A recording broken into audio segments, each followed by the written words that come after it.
하나님 전에 나오시고 또 영상으로 예배드리는 우리 모든 성도들을 주의 이름으로 축복하고 사랑합니다. 하나님의 은혜와 평강 가운데서 늘 믿음 안에 승리하는 성도들 되시기를 바랍니다. 우리 옆에 분 한번 같이 인사하겠습니다. 예수님께 집중합시다.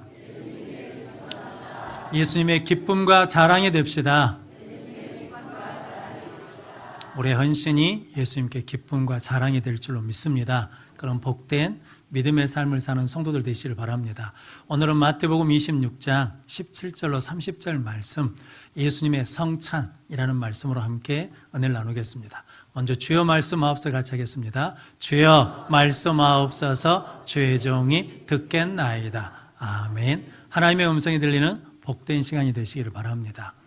우리 어르신들은 예전에 가족들과 같이 식사하니까 밥상머리 교육이란 말을 아실 겁니다. 우리나라에 밥상머리 교육이란 말이 있거든요. 가족들끼리 밥만 먹는 게 아니라 밥을 먹으면서 가족 간의 사랑과 우애를 더 돈독히 하고, 밥을 먹으면서 예절도 배우고, 밥을 먹으면서 사회생활은 어떻게 해야 되는지에 대해서 인성도 교육시키는 장이 밥상머리 교육이거든요. 근데 미국 하버드 대학에서 이렇게 밥을 같이 먹는 3세 아이들을 조사해 봤답니다. 3세 아이들이 2,000단어 정도 습득하는데 책으로 습득하는 단어가 한 400단어 정도 되고, 그리고 밥상머리에서 대화하면서 얻는 단어 수가 한 1,400단어 정도 된다는 거거든요. 그러니까 밥상머리 교육이 있는 아이들이 학업 성취도가 높다라고 보고를 했습니다. 오늘 본문 말씀은 예수님이 제자들을 데리고 밥상머리 교육하는 본문 말씀입니다. 예수님께서 마지막 만찬, 최후 만찬을 하시면서 제자들이 깨달아야 될 것, 알아야 될 것을 마지막으로 말씀해 주시거든요. 그래서 오늘 본문 말씀의 은혜를 함께 나눔으로 우리가 깨달아야 될 것이 무엇인지, 우리가 알아야 될 것이 무엇인지를 알고 힘을 얻고 은혜와 복을 누리는 우리 모든 성도들 되시기를 바랍니다.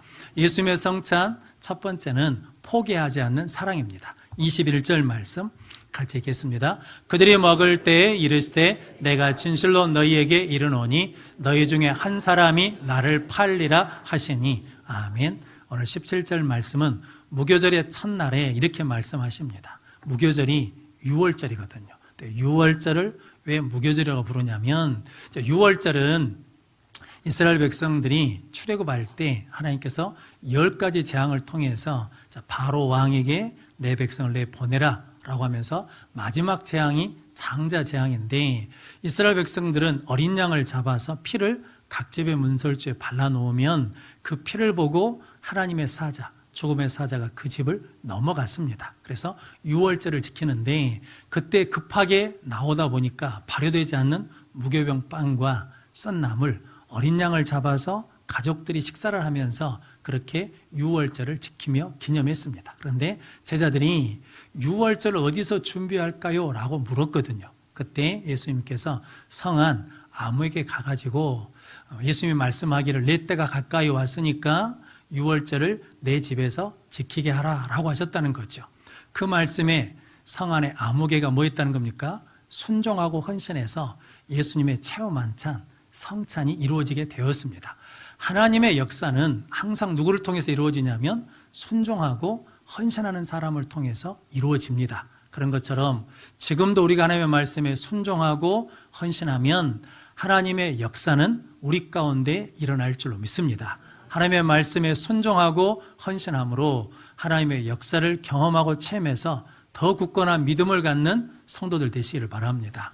예수님이 제자들이 먹고 있을 때 갑자기 이런 말씀을 하십니다. 21절 말씀에 보니까 너희 중에 한 사람이 나를 팔리라 라고 말씀하십니다. 예수님은 가룟 유다가 은 30에 예수님을 넘긴 것을 알고 계신다라는 거거든요. 그런데 제자들은 모르죠. 가룟 유다도 예수님은 모를 거라 생각하는데, 예수님은 이 질문을 통해서 가룟 유다가 뭐 하기를 원하시냐면 돌이키기를 원하시고 회개하기를 원하시기 때문에 너희 중에 한 사람이 나를 팔리라 라고 그랬더니 제자들이 각각 말하기를 주여 나는 아니지요 라고 말씀하십니다. 그러자 나와 함께 대접에 손을 넣는 자가 나를 팔리라. 이스라엘 백성들은, 우리도 가끔 TV에 보면 빵을 올리브유에다 찍어 먹잖아요. 그럴 때 손을 같이 넣는다는 것은 사랑하고 가깝고 이물음이 없는 사이라는 거거든요. 그런데 예수님께서 오늘 마태복음 26장 24절 말씀 같이 읽겠습니다. 인자는 자기에 대하여 기록된 대로 가거니와 인자를 파는 그 사람에게는 화가 있으리로다. 그 사람은 차라리 태어나지 아니하였더라면 제게 좋을 뻔하였느니라. 아멘. 예수님께서 인자는 원래 뜻하신 대로 계획한 대로 가지만 인자를 파는 사람에게는 화가 있다는 거죠. 이렇게 말씀하신 것은 가룟 유다가 회개하고 돌이켜서 화받는 인생이 아니라 복받는 인생이 되기를 원해서 말씀하시는 거거든요. 그런데 가룟 유다가 그 말을 듣고 랍비여 자는 아니지요 라고 말하거든요. 랍비라는 말이 선생님이라는 말입니다. 다른 제자들은 예수를 뭐라고 불렀냐면 주여라고 불렀습니다. 그런데 가룟 유다는 여러 랍비 중에 한 사람인 랍비여라고 부른 거거든요. 우리도 학교에서 교육을 받을 때 예수님을 세계 4대 성자 중 한 사람으로 교육을 받거든요. 그런데 성도 여러분, 예수님은 그들과 다르신 하나님이시고 우리의 죄를 유일하게 사할 수 있는 분이 누구시냐면 예수 그리스도 뿐이십니다. 우리를 죽음에서 구원할 분도 누구뿐이라는 겁니까? 예수 그리스도 뿐입니다. 그러면 성도 여러분, 우리가 예수님을 뭘로 불러야? 주여라고 불러야 회개할 수 있는 은혜가 임하고 주여라고 불러야 우리가 돌이킬 수 있는 깨달음을 얻게 된다라는 거거든요. 그런데 이 사건에 대해서 요한복음 13장 30절 말씀 같이 읽겠습니다. 유다가 그 조각을 받고 곧 나가니 밤이러라. 아멘. 예수님은 제자들에게 내가 너희들을 끝까지 포기하지 않고 사랑하니까 너희들 돌아와야 된다라고 말씀하시는데 유다가 그 조각, 떡 조각을 받고 뭐 했다는 겁니까? 나갔어요. 예수님이 가룟 유다를 내쫓은 것이 아니라 유다 스스로 뭐 했다는 겁니까? 예수를 떠났다라는 거거든요. 예수 떠나면 어둠입니다. 예수 떠나면 방황이거든요. 그러면 성도 여러분, 힘들고 어려울수록 우리는 누구에게 가야 된다는 겁니까? 예수께 나가야 됩니다. 예수를 붙들면 생명의 빛이, 하나님의 평안이 우리에게 임할 줄로 믿습니다. 오늘 제자들에게 예수님 이렇게 말씀하시는 거거든요. 너희들이 다 나를 버리고 도망갈 것이다. 너희들이 3번 나를 모른다고 부인할 것이다. 너희가 은30에 나를 팔 것이다. 그래도 나는 너희들을 포기하지 않고 끝까지 사랑한다라는 말씀이거든요. 우리도 믿음에서 떠날 때가 있거든요. 믿음에서 멀어질 때가 있습니다. 믿음에 넘어지고 실패하고 심지어는 구렁텅이에 빠질 때가 있거든요. 그런데도 하나님 우리를 결코 포기하지 않으시고 뭐 하신다는 겁니까? 내가 너희를 사랑한다라고 말씀하십니다. 그럼 성도 여러분, 그때 우리가 어떻게 하면 된다는 겁니까? 하나님을 찾으면 됩니다. 아버지를 부르면 됩니다. 예수 이름을 부르면 회복되고 돌이키는 은혜 가운데 화를 당하지 않고 하나님 주신 복을 받으며 사는 은혜를 누리게 될 줄로 믿습니다. 그래서 바울이 로마서 8장 38절로 39절 말씀 같이 읽겠습니다. 내가 확신하노니 사망이나 생명이나 천사들이나 권세자들이나 현재일이나 장래일이나 능력이나 높음이나 깊음이나 다른 어떤 피조물이라도 우리를 우리 주 그리스도 예수 안에 있는 하나님의 사랑에서 끊을 수 없으리라. 아멘. 그 무엇도 우리를 예수 그리스도 안에 있는 하나님의 사랑에서 뭐 할 수 없다는 겁니까? 끊을 수 없다라는 거거든요. 그러면 성도 여러분, 우리가 신앙생활하고 살아가면서 정말 감당치 못할 극심한 고통을 당하거나 슬픔이나 상처를 당해도 절대로 하나님의 뜻과 사랑을 의심하지 않는 성도들 되시길 바랍니다. 그럼에도 여전히 하나님은 나를 뭐 하신다는 겁니까? 사랑하십니다. 아무리 우리가 하나님에게서 멀어져 가도 도망쳐 가도 하나님 우리를 결코 포기하지 않으시고 끝까지 기다리시며 인내하시면서 돌아오기를 원하고 계십니다. 그럼 성도 여러분, 오늘 예수님께서 성찬을 통해서 나는 너희를 결단코 뭐 하지 않는다는 겁니까? 포기하지 않는다. 나는 끝까지 너희들을 사랑한다. 그 사랑의 힘으로 일어나라. 사랑의 힘으로 힘을 내라. 사랑의 힘으로 용기를 내라고 우리에게 말씀해 주십니다. 그 하나님의 포기하지 않는 사랑을 통해서 우리 모든 성도들이 삶의 아픔의 자리에서 일어나고 슬픔의 자리에서 일어나고 고통의 자리에서 일어나는 능력의 성도들이 되시기를 바랍니다. 예수님의 성찬 두 번째는 새로운 창조입니다. 26절 말씀 같이 읽겠습니다. 그들이 먹을 때 예수께서 떡을 가지사 축복하시고 떼어 제자들에게 주시며 이르시되 받아서 먹으라 이것은 내 몸이니라 하시고 아멘. 먹을 때 예수님께서 떡을 가지고 축복하셨습니다. 그래서 이거 받아 먹어라. 이것은 내 몸이다 라고 말씀해 주셨습니다. 예수님을 믿으면 이제 우리가 예수 안에 거하고 예수님과 한 몸이 되는 겁니다. 그걸 이제 인치는 것이 뭐냐면 세례와 성찬이거든요. 그러니까 오늘 성찬을 받는 것은 성령의 기름 부음을 통해서 누구 몸을 받는 것과 같은 거냐면 예수 몸을 받아서 예수 몸을 입는 새로운 피조물이 된다라는 거거든요. 하나님께서는 하나님의 형상대로 사람을 창조하시고 복을 주셨거든요. 그럼 성도 여러분, 이제 예수를 믿으면 예수 그리스도의 떡을 몸을 받으면 우리가 뭐가 되냐면 하나님의 형상대로 창조된 새로운 피조물, 새로운 창조물이 된다라는 의미입니다. 그래서 고린도후서 5장 17절 말씀 같이 읽겠습니다. 그런즉 누구든지 그리스도 안에 있으면 새로운 피조물이라 이전 것은 지나갔으니 보라 새 것이 되었도다. 아멘. 이제 우리는 예수 믿기 전에는 옛 것이었는데 예수를 믿고 뭐가 됐다는 겁니까? 새 것이 됐어요. 새로운 피조물, 새로운 창조물이 되었다라고 말씀합니다. 그런데 예수님께서 잔을 가지시고 감사기도 하시면서 이것을 받아 마셔라. 이것은 제3을 얻게 하려고 많은 사람을 위하여 흘리는 나의 피, 언약의 피다라고 말씀합니다. 이제 새로운 피조물이 됐는데 새로운 피조물로 뭐 해야 돼요? 살아내야 되잖아요. 작동해야 돼. 기능해야 되는데 그런데 죄 때문에 안 된다는 거죠. 우리가 새 차를 뽑았어요. 그런데 뽑자마자 고장이 났네요. 그럼 타요 못 타요? 못 타요. 그럼 어찌해야 됩니까? 고쳐야 되잖아요. 그것과 같은 의미입니다. 즉 예수님이 우리를 떡을 주시면서 내 몸이다 라고 하시면서 새로운 피조물로 만들어 주셨어요. 그런데 이제 하나님의 형상대로 살아야 되는데 무엇을 가지고는 안 되냐면 죄를 가지고는 고장난 인생이 되니까 죄를 뭐 해주셨다는 겁니까? 죄를 사해 주셨다.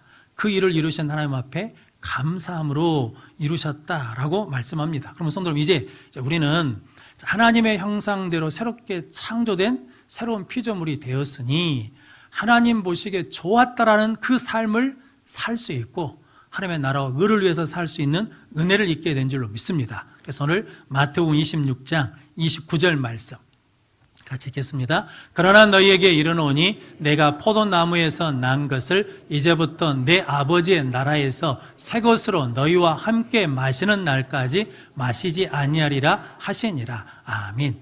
예수님이 아버지 나라에서 새 것으로 마실 때까지 이 땅의 포도나무에서 난 것은 마시지 않겠다라고 말씀하거든요. 즉 예수님이 십자가를 통해서 끝나는 것이 아니라 십자가와 부활을 통해서 우리에게 뭐가 있다는 겁니까? 하나님 나라가 있다.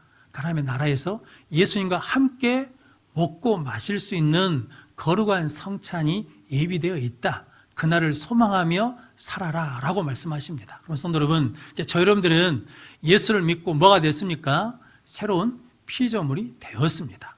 제사함을 받아 하나님의 뜻대로 살 수 있는 능력이 우리 가운데 임한 줄로 믿습니다. 이제 그렇게 살아내면 이제 하나님 나라에서 예수 그리스도와 함께 새 것으로 마시는 능력의 역사를 이룰 줄로 믿습니다. 그래서 오늘 그렇게 성찬이 끝난 다음에 그들이 찬미하며 나가니라 라고 말씀하거든요.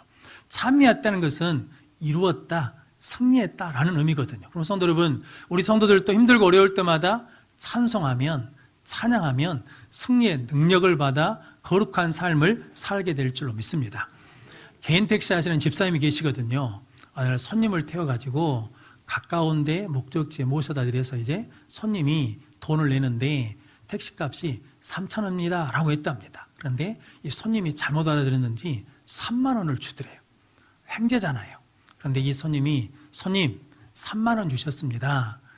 3,000원입니다. 그래가지고 돈을 거슬려 줬다라는 거거든요. 그랬더니 그 손님이 그랬답니다. 아니 3만 원 그냥 받고 가버리면 끝날 일인데 왜 돌려줍니까? 그랬더니 예, 저는 예수 믿는 사람입니다. 신앙의 양심을 지키기 위해서입니다 라고 그랬다는 거죠. 집에 가가지고 아내들 권사님한테 이런 일이 있었다고 이야기를 했답니다. 그럼 우리 권사님 뭐라고 그래야 되겠습니까? 아이고 우리 남편 대단하네 그래야 되는데 아니 그냥 받아오지 왜 돌려주고 왔냐? 웃자고 그렇게 했다라는 거거든요. 그러자 그 집사님이 그랬답니다. 작은 것에 순종해야 나중에 큰 것에도 순종할 수 있다는 거죠. 3만 원이 적다면 적은 돈이잖아요. 근데 3만 원에 뭐 해야? 믿음의 양심을 지켜야. 더 큰 돈에 대해서도 무엇을 지킬 수 있다는 겁니까? 믿음의 양심을 지킬 수 있다라는 거거든요. 성도 여러분, 그 손님에게 이 집사님이 그 일을 통해서 무엇을 가르쳐 주는 겁니까? 나는 예수 믿는 사람입니다. 예수 믿는 사람은 이렇게 다릅니다 라는 것을 보여줬다는 거죠. 그래서 고린도전서 11장 26절 말씀 같이 읽겠습니다. 너희가 이 떡을 먹으며 이 잔을 마실 때마다 주의 죽으심을 그가 오실 때까지 전하는 것이니라. 아멘. 이 떡과 잔을 받고 주의 죽으심을 그가 오실 때까지 전하는 것이니라 라고 말씀하고 있습니다. 성도 여러분, 이제 우리의 모든 삶은 예수를 믿는다고 고백한 그 순간부터 우리의 모든 삶은 누구를 증거하는 삶이라는 겁니까? 예수를 증거하는 삶이 된다는 거죠. 그렇게 살 수 있는 새로운 피조물로 뭐 해주시고 창조하시고 그렇게 살 수 있도록 죄를 사해 주시고 우리가 뭘 주셨다는 겁니까? 능력을 주셨어요. 그러면 성도 여러분, 여러분들이 말씀을 받을 때 아이고 그 말씀은 나한테 안 돼, 못 돼 이렇게 말하는 것은 성령님이 주신 생각이 아니고 누가 심는 거냐면 마귀가 심어주는 거거든요. 근데 성도 여러분, 우리 안에는 뭐가 있습니까? 예수 그리스도의 능력이 있는 줄로 믿습니다. 내 힘이 하는 것이 아니라 하나님의 능력이, 예수 그리스도의 능력이 그 말씀으로 살 수 있는 은혜도 권능도 우리에게 주실 줄로 믿습니다. 오늘 성찬을 통해서 예수님이 제자들에게 너희들이 깨닫고 알아야 되는 것이 이것이다 라고 말씀해 주시는 것입니다. 그럼 성도 여러분, 여러분들은 이제 세상에 우리의 모습이 아무리 형편없을지라도 하나님 앞에는 그런 존재가 아닙니다. 우리는 새로운 창조물, 피조물이고 우리 안에 하나님의 능력이 있는 것을 믿고 굳건함으로 살아가는 우리 성도들 되시기를 바랍니다. 고은 목사님이 청년 때 폐병을 앓아서 죽을 병에 걸렸거든요. 그런데 교회 다니는 권사님이 전도를 했어요. 그래서 교회를 다니는데 교회를 다니다 보니까 성가대, 교사로 이렇게 봉사하신 분들이 계시더랍니다. 그런데 자기는 병이 있으니까 봉사를 할 수 없어요. 교회에서 청소를 하거나 아니면 연합 봉사활동을 할 때도 병이 들었으니까 힘든 일을 할 수가 없는데 보니까 교회 화장실이 조그만해서 그런 일이 있을 때마다 직장도 안 다니니까 가서 화장실 청소를 했답니다. 끝나고 나면 교회에서 수제비를 써가지고 점심 때 수제비를 먹는데 자기는 병이 나서 밀가루 음식을 먹을 수가 없는 거예요. 그것을 아는 젊은 여집사님이 수제비 한 그릇을 들고 집으로 뛰어갔답니다. 왕복 한 10분 거리 된대요. 그러면 집에 가가지고 남편 드시라고 놔둔 쌀밥하고 바꿔서 온대요. 고 선생은 몸이 아파서 밀가루 음식을 못 먹으니까 당신이 수제비 먹고 이 쌀밥은 고 선생 줍시다. 그러면 남편이 그럽시다. 라고 그런다는 거죠. 가져와서 줘요. 남들은 다 뭐 먹는데? 수제비 먹는데 자기는 쌀밥을 먹어요. 그 쌀밥을 먹으면서 많이 울었다는 거거든요. 그런데 나중에 목사가 돼서 보니까 그 쌀밥이 나에게 뭐였냐면 예수님의 성찬이었다는 거죠.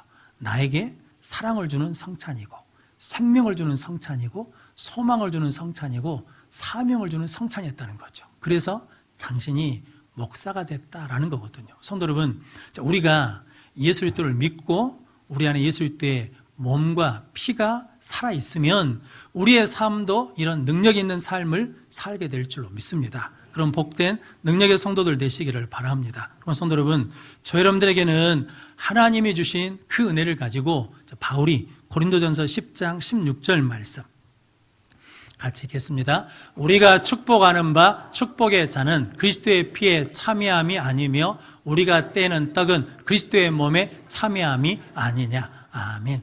자, 우리가 떼는 떡과 잔과 떡은 누구에게 참여하는 거냐면 그리스도에게 참여하는 것이다 라는 거거든요. 그럼 성도 여러분, 여러분들이 말하는 것, 여러분들이 행동하는 것, 여러분의 사는 것이 아무것이 아니라 그 일이 뭐라는 겁니까? 그리스도의 일에 참여하는 일이다. 즉 우리에게 떡과 잔을 주시면서 무엇으로 살아가는 겁니까? 작은 예수로 살아야 된다. 우리가 작은 예수로 살아가면 이 땅에 어둠이 물러가고 빛이 비치게 되고 이 땅에 사망의 권세가 힘을 잃고 생명의 역사가 일어날 줄로 믿습니다. 그러면 성도 여러분, 오늘 예수님께서 우리가 깨달아야 될 게 있다는 거죠. 너희가 아무리 형편없는 모습으로 있을지라도 하나님은 포기하지 않는 사랑을 가지고 끝까지 기다리고 기다리신다. 하나님께로 돌아오라. 그리고 하나님께서 우리를 예수님을 통해서 새로운 피조물로 창조하시고 우리 안에 그 창조의 역사대로 살 수 있는 능력을 주셨다. 그러면 너희들이 온 세상의 일을 다 감당할 수 있으니 그 능력 있는 삶을 살라고 우리에게 말씀하십니다. 성도 여러분, 여러분들이 예수님의 성찬을 통해서 이 능력과 이 은혜를 가지고 승리하는 우리 모든 성도들이 되시기를 주님의 이름으로 축원합니다. 기도하겠습니다. 거룩하신 아버지 하나님 감사합니다. 오늘 우리를 불러주시어서 십자가를